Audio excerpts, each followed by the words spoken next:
मथुरा, जिसे श्री कृष्ण की जन्मभूमि कहा जाता है, भारतीय आध्यात्मिकता, इतिहास और पौराणिक परंपराओं का सबसे महत्वपूर्ण केंद्र माना जाता है। उत्तर प्रदेश के ब्रज में बसी यह नगरी कालातीत कथाओं, मंदिरों, प्राचीन स्थलों और दिव्य लोक कथाओं से भरपूर है।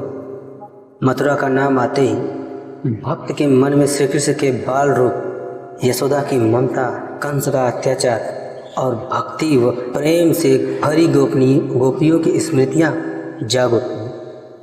पुराणों में वर्णित कथाओं के अनुसार मथुरा की स्थापना शत्रुघ्न ने की थी, जो भगवान राम के छोटे भाई थे। उन्होंने राक्षस मधु और लवणासुर का वध कर इस नगरी को बसाया था, जिस कारण इसका नाम पहले ही मधुपुरी पड़ा और कुछ सालों के बाद कुछ कालांतर में मथुरा कहलाया। मथुरा का सबसे प्रमुख पौराणिक महत्व श्री कृष्ण के जन्म से जुड़ा हुआ है। भागवत पुराण के अनुसार देवकी के 8वें पुत्र कृष्ण का जन्म कंस के अत्याचार समाप्त करने के लिए कारागार में हुआ था। वही स्थान जहां आज श्री कृष्ण जन्मभूमि मंदिर स्थित है। मान्यता है कि इसी पवित्र स्थल पर नित्य दिव्य ऊर्जा प्रवाहित होती है और यहाँ दर्शन करने से जन्म जन्मांतर के पाप कट जाते हैं। जन्मभूमि का गर्भगृह आज भी भक्तों को उसी एक कारागार की याद दिलाता है, जहाँ चमत्कारी रूप से भगवान ने जन्म लिया। कृष्ण बाल्यकाल की अनेक लीलाएं भी मथुरा और इसके आसपास के क्षेत्रों गोकुल, वृंदावन, नंदगांव और गोवर्धन से जुड़ी है। मथुरा के पौराणिक महत्व में कंस की वध की कथा अत्यंत महत्वपूर्ण है। जैसे ही कृष्ण और बलराम युवा हुए, वे मथुरा आए और मल्ल युद्ध में तानाशाह कंस का वध कर दिया। यह घटना न केवल धार्मिक दृष्टि से बल्कि धर्म की अधर्म पर विजय का प्रतीक भी मानी जाती है। मथुरा के पंचकारी स्थल पर आज भी लोग ऐतिहासिक प्रसंग को स्मरण करते हैं। मथुरा न केवल कृष्ण जन्मभूमि के कारण पवित्र है, बल्कि यह आदिकालीन संस्कृति का भी केंद्र रहा है। पुराणों में इसे सप्त ऋषियों, सप्त पवित्र नगरी, 7 मोक्षदायिनी नगरियां में शामिल किया गया है, जैसे काशी, अयोध्या, हरिद्वार, उज्जैन, द्वारका, कांची और मथुरा। माना जाता है कि यहाँ एक बार दर्शन करने मात्र से मनुष्य को मोक्ष की प्राप्ति हो सकती है। मथुरा में स्थित यमुना नदी भी पौराणिक दृष्टि से अत्यंत महत्वपूर्ण माना जाता है।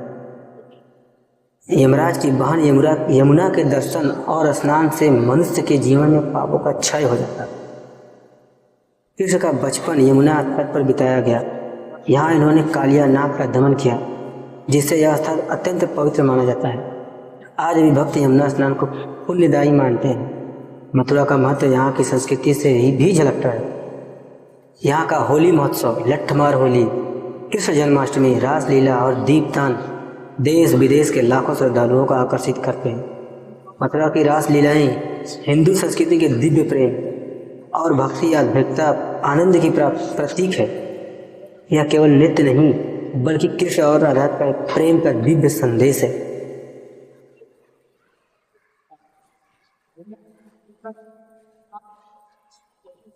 मथुरा का महत्व भारतीय इतिहास में अत्यंत महत्वपूर्ण है। मौर्य काल, शंकु काल, कुषाण शासन, गुप्त वंश, मध्यकालीन राजवंशों में यहाँ शासन किया। बौद्ध और जैन धर्म का भी यहाँ महत्वपूर्ण प्रभाव रहा। कुषाण राजा कनिष्क ने मथुरा को कला और संस्कृति का केंद्र बनाया। मथुरा की मूर्ति कला आज भी विश्व भर में प्रसिद्ध है। विशेषकर बुद्ध की लाल बालुओं वाला पत्थर की मूर्तियाँ यहीं पे मिलती हैं। धार्मिक, ऐतिहासिक और संस्कृति के अलावा मथुरा के आध्यात्मिक संदेश भी अत्यंत गहरा है। यह नगर हमें कृष्ण के जीवन की 3 प्रमुख सिद्धांतों की याद दिलाता है। धर्म की रक्षा यानी कंस का वध, दूसरा प्रेम और भक्ति का संदेश यानी रासलीला, तीसरा कर्तव्य और न्याय का मार्ग, गीता का दार्शनिक आधार।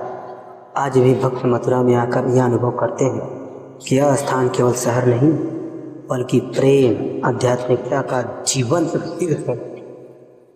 इसकी गलियां कृष्ण नाम से गूंजती हैं, मंदिरों की घंटियां अद्भुत शांति प्रदान करती हैं और यमुना के तट पर बैठकर आत्मिक आनंद की अनुभूति होती है।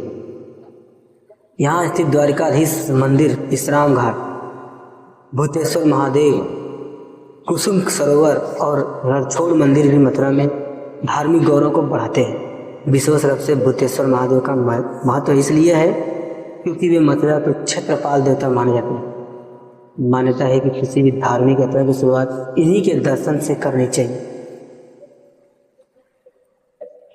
कुछ इम्पोर्टेंट फैक्ट यहाँ पे मथुरा की सबसे मोक्षदायी नगरों में शामिल है। श्री कृष्ण का जन्म स्थान, जन्मभूमि, कारागार, मंदिर यहीं पर है। मथुरा का सबसे पहले मधुपुरी कहा जाता था। गोवर्धन पर्वत की परिक्रमा 21 किमी लंबी होती है, जो आज भी होती है। विश्राम घाट को 84 घाटों में सबसे प्रमुख माना जाता है। मथुरा की मूर्तिकला विश्व की प्राचीनतम कला शैलियों में एक है। यमुना नदी का पौराणिक संबंध यमराज जी की बहन से है। तो दोस्तों, कुछ रहा मथुरा का इस तरीके से पौराणिक कथा। आपको कैसा लगा आप कमेंट करके बताइए। और अगर आपको मेरे द्वारा बताई गई इन्फॉर्मेशन यानी कथा अगर सही लगी हो, तो अगर अच्छी लगी हो, सही अगर है, तो आप एक लाइक करना और वीडियो को, चैनल को सब्सक्राइब करना और अपने दोस्तों तक भी शेयर करना। दोस्तों चलिए मिलते हैं नेक्स्ट वीडियो में। Thank you.